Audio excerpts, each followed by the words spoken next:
Lacetti avtomobilimizni Hadoga 20 milliondan pul sarflangan, lekin ovozi o'ng tomonidan tiqqalashi yo'qolmagan akalarim. Bularda aybi nimadan chiqqan va nimalar ish qilingan sizlar bir boshdan sanash bo'yicha. Mana akamiz o'zining nomerlari bu Farg'onada, Toshkentda bir 5-6 servisda ponni Hado qilingan akalarim.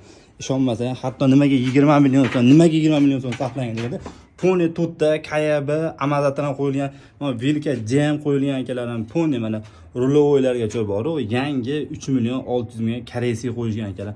Amazatlar, ponni Hadolar 3-4 martalab qilingan hisobga senasi oshib ketib qolgan akalar. Buni xudo xolasa aybini topganmiz, usta akalarimiz sal bo'lsa ham foydali bo'ladi inshaalloh. Akalarim, shunchadan beri kuzatasizlar, lekin bitta like bosib, kanalga obuna bo'lib turish esdan chiqmas akalar. Sizlarga aybini topganmiz. Bitta chiqay beri, usta akalarimiz shunday qiynalib yurmasin. Buni ayb akalarim biz ham bitta granadan almashtirib ko'rdik, lekin bu bilan ham yo'qolmadi. Bitta panch prujnani o'rnini bor almashtirib, bitta mana shu rezinkaga qo'ydik. Avtomobilda umuman diqqalash yo'qoldi.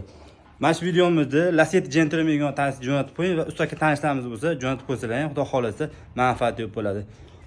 Ishlari yengil, xudo xolasa ayb bilan topib berganmiz. O'zlari ham mana Instagramni ko'rib turgan bo'lsa, kommentariy yozib ketishadi.